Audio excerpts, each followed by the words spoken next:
Social justice warriors look to make real change by removing statues and changing street names that are linked to slavery. This is the Great White North Report.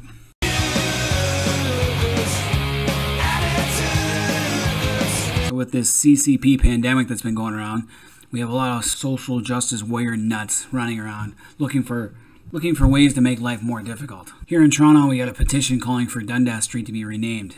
Really. Meanwhile, there's a Dundas Street in every friggin' major city in Canada, as well as there's a county named after Dundas, and a bunch of other things. This is by a Torontonian, Andrew Lockheed, who started this petition. And he says it's not about erasing or rewriting history. If you change the name, then it's erased, and no one's going to know any different in 50 years. Lockheed is a multidisciplinary artist, which means he's unemployed. It's basically what it is. And Dundas Street was named by John Graves Simcoe, the first Governor General of Upper Canada, after Henry Dundas, 1st Viscount of Melville. Now, Dundas was an 18th century Scottish politician who was a champion of gradual abolition of the slave trade, but opposed immediate abolition. Now, Lockheed's petition is in the wake of protests around the globe over the death of a convict, George Floyd. Now, George Floyd is not someone you want to look up to as a role model. The guy spent 5 years in jail for assaulting a pregnant woman with a gun. So yeah, I really look up to that idiot as my role model. So he thinks Toronto should disavow its historical association with people who have actively worked to preserve systems of racial inequality and exploitation. In other words, he never read what it was all about. And he's trying to put 18th century politics in a 21st century landscape, which doesn't work. So he thinks that not just statues should come down, but there are other forms of memorials like those of our urban environment and street names. You go out and design your own suburb, buy a whole bunch of land, get a contractor to build a whole bunch of houses, and then you can actually name the streets. If you don't like Dundas Street, don't go on it. Go around it. Who was Dundas? Like he said, he was Scottish. Now, if you read this, there was a vote by MPs that said the obtaining slaves on the coast of Africa should be abolished. This was in 1792. This was years before anybody else. Now, this had been introduced in 1791, but had soundly been defeated by MPs with 163 opposed and 88 in favor. So you can see that it was already defeated once. Dundas was not present for that vote, but in 1792, Dundas tabled a petition from Edinburgh residents who supported abolition. He then went on to affirm his agreement in principle, and he was against the slave trade, but he felt that immediate abolition would be ineffective as it would not prevent merchants from other countries from stepping in to continue the trade abandoned by the British. And he stated this trade must ultimately be abolished, but by moderate measures. So he went for gradual abolition. He tabled a resolution setting out the plan for gradual abolition by the end of 1799, because he thought that West Indian merchants and landowners would continue the trade in a different mode in other channels, so there would be a huge black market. It's all about economics too. You can't just ask people to give up something that's profitable right away. And then how are you going to enforce it? You would need the Navy. Now, they also changed the date from 1799 to 1796. He didn't really extend it that far.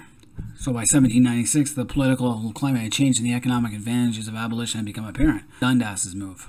He was an MP in the House of Commons. It didn't pass the House of Lords until 1807. So he's not the one who pushed it back. He actually held it back for a couple of years until the climate was better, and then did it. And the Slave Trade Act was enacted in 1807 with the Slavery Abolition Act throughout the British Empire in 1833, one of the first countries to do so. Gotta remember, I think it was Mali in Africa didn't abolish the slave trade till 1981, and Saudi Arabia had theirs to 1969? Somewhere like that. So to do that to Dundas Street, this guy Lockheed never did his research and never understood the context of the situation. So that makes him one of those social justice idiots and cancel culture. And it goes with Sir John A. Macdonald. His statue has been removed from a Victoria City Hall a couple of years ago just because he was the guy who set up the residential schools or helped do that. He thought it would be a great idea, and in the context of his time, that was the thinking. You gotta remember, Canada just formed a new country, was formed into a new country. He was its first prime minister, and they just had the Northwest Rebellion against the indigenous peoples of the prairies and the Métis under Louis Riel. The idea was to have the indigenous population, their kids in residential schools, to teach them our ways and make them more easier to adjust and adapt to life. That was the principle, in theory.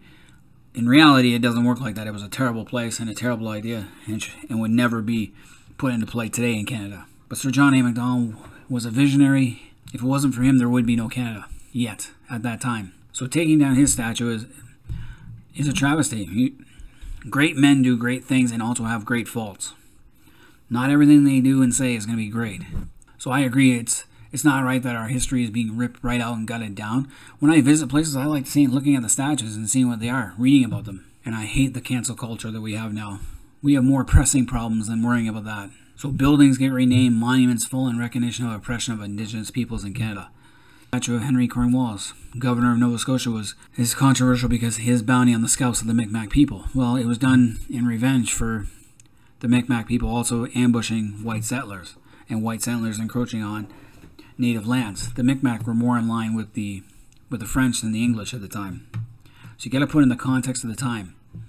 And it was common practice to do so. The French and English offered scalps all across their boundaries. The Indigenous people were only too happy to do it for the rewards. But Cornwallis was the guy who was a governor of Nova Scotia and credited with the founding of the city of Halifax. So you took your founder down just to please some social justice nuts. And it's not racist when you do a statue, you're doing it for his greatness. Not the problem with most of these social justice warriors, and they know they'll never get a statue of their own. They're never doing anything great enough to warrant a statue.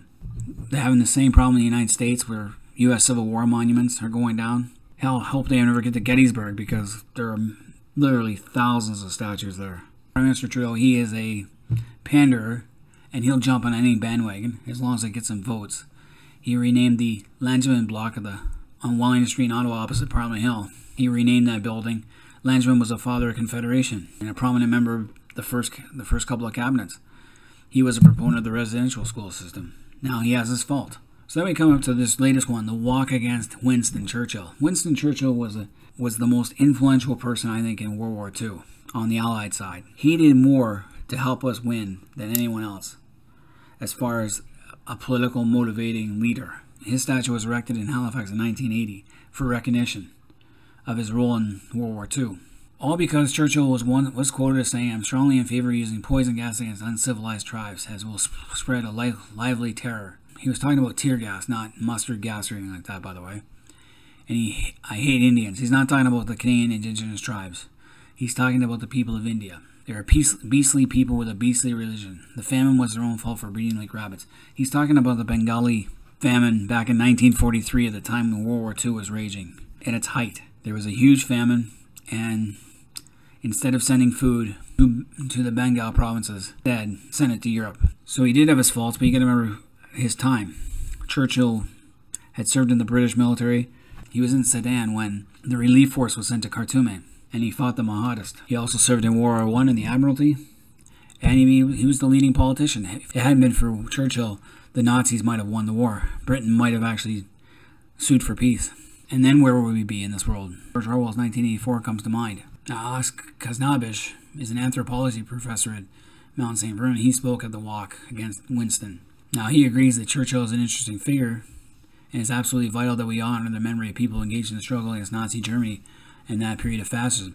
Now, Kaznabish's father is from India, so he grew up hearing about the 43 famine in Bengal. So this is why he's got a motive. He's heard the stories. Churchill was above and all else an imperialist, and he wanted to keep the British Empire whole.